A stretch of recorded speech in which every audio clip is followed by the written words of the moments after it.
Yo, what is going on, everybody? This is Finadian here. I'd like to welcome you all to another video, and today I'm going to be talking about the Miami Dolphins cornerback situation heading into training camp. So just like with all the other position group videos, going to be talking about who's currently on the team, who do I think is going to make the final 53-man roster, and just end the video with some general thoughts on the position group. We will touch on the Xavier Howard contract situation a bit in this video, but we won't get too in-depth into it just because I'm sure you guys are like me, where you consume a lot of Dolphins content and you're getting pretty sick about hearing about it, and I've already made a video talking about it. So we're on MiamiDolphins.com here. Let's go through all the guys in order how they're listed on the website. I got some notes here I'll be referencing throughout the video. So let's start. Jalen Askew.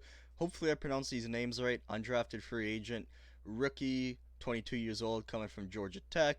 Your standard, camp body guy, going to try and make the practice squad here. Maybe, one of these guys pops off at, training camp, and they manage to make the 53-man roster. Terrell Bonds played in the AAF actually for the Memphis Express, but when that league ended up collapsing, he's essentially bounced around from practice squad to practice squad. Signed with the Dolphins this season on a 1-year deal, so just like Jalen here, going to be trying to compete for a spot on the roster or a spot on the practice squad. Justin Coleman. Justin Coleman's interesting coming into year 7 here because in his previous 6 years in the NFL, he spent 2 seasons playing with New England, 2 seasons with Seattle, and 2 seasons with Detroit, which means he has some experience in some defensive schemes that are really similar to what the Miami Dolphins are running. Because if you don't know, Brian Flores, before he was the head coach of the Miami Dolphins, defensive coordinator for the New England Patriots, Matt Patricia, who was the head coach of the Detroit Lions before getting fired, also was a defensive coordinator for the New England Patriots. So both coaches from the Bill Belichick coaching tree. So he's played in similar defenses, so he should have an easy time adjusting to playing in Miami. Has played in the slot his entire career, where he has been solid at the position. Javaris Davis is the guy next up here. Claimed off waivers last year, spent his entire time on the practice squad. Go to try to make the practice squad again. Tino Ellis, I believe he was also an undrafted guy, played for the Saints last year. Unfortunately got injured and waived, and then nobody claimed him, so the Dolphins signed him to a 1-year deal. So these two guys are in similar boats to Jalen and Terrell, where they're going to try to compete to make that 53-man roster or a spot on the practice squad. Now Xavier Howard, the guy everyone's been talking about because he was originally drafted by the Finns in the second round, and within the 5 years he's played for the team, he has become a top 5 cornerback in the NFL. Many would even say number 1, definitely the number 1 ball hawking cornerback. You could also say the number 1 playmaking quarterback. In 2018, was tied for first in the league with 7 interceptions. Unfortunately, was injured in 2019, but bounced back hard in 2020 and led the league with 10 interceptions. Only allowed 47 receptions on 90 targets, so it's not just picks. This guy is shut down. A big part of why the Dolphins defense works is because of playmakers like him. And if you watch my Who's Going to Be the Miami Dolphins MVP in 2021 video, which I made before all this contract stuff started, I had Xavier Howard picked as the team's defensive MVP, but unfortunately now he might not play for the team this year because he is unhappy with his current contract. Hopefully things get worked out. It's hard to say what's going to happen because there's so many conflicting reports coming out every day. One day you hear things are getting worked out, the next day you hear everything's horrible and he's getting traded, and then the next day it's going to be that he's going to have to sit out the whole season, and then you hear again that things are getting worked out. So we'll see what happens. Hopefully with training camp coming out, we get some more news on the situation and get a more concrete answer on what's going to happen with X here. Next up, Noah Igbunu, coming into year 2. Really interesting player to watch here because he was drafted last year in the first round, 30th overall by the Dolphins. I thought that pick made sense because I was like, alright, you get Xavier Howard and Byron Jones playing on the outside. You draft a slot corner in the first round. You got an elite trio, but he didn't play in the slot at all. They had him as the backup outside corner. He only played 3 games really when Byron Jones got injured. He played good in the Jaguars game, but got absolutely burnt in the Bills game and in the Seattle game. I will go a bit easy on the guy because he is more of a developmental pick. He was the youngest guy in the NFL last year. I think he was 19 when he got drafted. And like I said, he's more of a developmental guy. He played 3 years of college football, but 2 of those years were as wide receivers. So he's only played 2 years at corner. So we definitely has a lot of room to improve, which we will have to do, right? If Xavier Howard doesn't play, we really are going to need Noah to step up here. The team did say at the mini camp he was impressing, and they are planning on expanding his role, and he might play in the slot as well. We'll just have to see what happens at training camp. We're going to have to listen to the stories coming out about Noah here. Byron Jones, next up, signed a huge deal with the Dolphins last year. Uh, yeah, and played really good, I think. He had a bit of a slow start to the season. He did get injured, so we can't chalk it up to that. But looking forward to see what happens here with Byron Jones coming into year two and Brian Flores' defense. The thing with Byron is he played safety his first few years in the NFL, so he's only played a couple years at corner. So this is another guy that has a lot of room to improve, even though he did play really good last year. I looked at a lot of cornerback rankings, and a lot of the rankings have Byron as a top 10 corner and Byron and Xavier Howard as a top two corner duo. So hopefully X comes back because these two guys are really good together. They're two opposite style of corners, with Byron being the more lockdown guy and X being the more ball hawking guy. So they are a really good complementary duo. So I would like to see them play together again in 2021. But if that doesn't happen, I am confident in Byron Jones being the team's number one corner because I think he put him on most teams in the NFL and he does become that team's number one guy here. Next up, Crevon LeBlanc. I hope that's how it's pronounced. That's probably not how it's pronounced at all.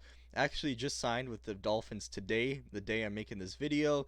From what I researched on this guy, has especially spent his whole career bouncing from practice squad to backup. Going to be trying to make the practice squad here with the Finns. Played with the Eagles the last 3 years. Didn't really do too much with the team, so we'll see what he does here in Miami. Nick Needham, one of those diamond in the rough players from 2019. His career was a bit rough at the start, but started to really develop as the 2019 season went on, and as the team starting corner at the end of the season. Last year was the starting slot corner for the team where he played solid, had some really good games against dudes like Keenan Allen, and he really showed some development. So going to be looking to see what he does in year three because he might be one of those guys that has to step up a lot next year, especially if Xavier Howard leaves. If Xavier Howard leaves, do they keep Nick in the slot or they move him to outside? Jamal Perry also joined the team in 2019. Another kind of those like diamond in the rough players. Has just been a really solid backup. Can play all secondary positions. One of those guys you don't really notice on the field, which is good and bad because he's not making any crazy plays, but he's also not messing up and losing the team the game. So going to be interesting to see what happens here with Jamal because there is a lot more competition for these roster spots in 2021. And the last guy here, Trill Williams, the undrafted free agent. Unlike the other guys, I've seen a lot of Trill Williams hype. Apparently, he was really good at minicamp, and I've even had people in my comments section saying they like Trill Williams. So we'll have to see what happens with him. Another guy to really watch throughout training camp to see what kind of stories come out about him because there's a chance that this guy could be this year's, Preston Williams, Solvin Ahmed, that undrafted rookie player that just pops off and impresses everybody. So that's all who's on the team, who's going to make the 53-man roster. Last year, the Dolphins brought 5 corners into the season, so let's say they do 5 again. Let's say Xavier Howard stays, they definitely keep him. Noah Igbunu, Byron Jones, and Nick Needham are all easy locks, so that just leaves one more spot for all these guys. I think the most likely one is Justin Coleman, but really any of these dudes can make the team if they pop off at training camp and in preseason, right? If Trill Williams plays really good, or someone like Terrell Bonds or Tino Ellis plays really good, they could also make that 53-man squad. It's also not guaranteed that they only bring 5 guys, and also if Xavier Howard does get traded or something, that really mixes things up, but as of right now, the 5 guys I'm picking are Xavier Howard, Noah Igbunu, Byron Jones, Nick Needham, and Justin Coleman. So let's just get on to some general thoughts on the position groups. So first of all, the thing that's really going to determine how things go for the Dolphins cornerback group in 2021 is going to be if Xavier Howard plays or not. If he plays, this is one of the best cornerback groups in the entire NFL. If he's not with the team in 2021, that changes a ton of things, and we're really going to be counting on some of these young guys to really step up. So we're really going to have to watch this throughout training camp to see just how much dudes like Noah Igbunu, Nick Needham, Jamal Perry, Tino Ellis, how much can these guys really improve and step up, and can these undrafted young players come in and just contribute right away, right? Can Trill Williams come in year one here as an undrafted guy and play as a starting corner in the NFL? we'll just have to wait and see what happens and see how well these dudes perform in training camp here. And you never know, maybe if Xavier Howard does get traded, they trade him for another corner, and that just completely mixes up everything. We really don't know. We're just going to have to wait for training camp to start to hear what the stories are about these players. And it's going to be really exciting, I think, because the competition is going to be super intense, right? Like, as I mentioned at the end there when I was going over who's going to make the team, there's a lot of people competing for that last spot, which is really going to make these guys have to practice hard, train hard, and really give it their all if they're going to want to make the team. So I'm going to be really excited to watch how training camp goes here. And even if X leaves too, the competition for the number 2 spot is going to get pretty intense as well. We have a really strong, versatile young group with a lot of potential here. The secondary was probably the biggest strength of the Dolphins' defense and just team in general last year, with specifically the corners. And I'm really excited to just see what happens with this group, honestly, with X or not. I think this group can still be good without him, but they're definitely not going to be as good without him because you really just can't replace a player like Xavier Howard. And I'm just looking at my notes here to see if there's anything else I really wanted to mention here. And, I think I've talked about enough here, so let's just end the video here. What did you guys think of the video? Did you like it? Did you hate it? Let me know in the comments. If you liked it, like the video. If you want to see more Dolphins content, subscribe. And until then, thanks for watching, everybody, and hopefully I see you in the next video.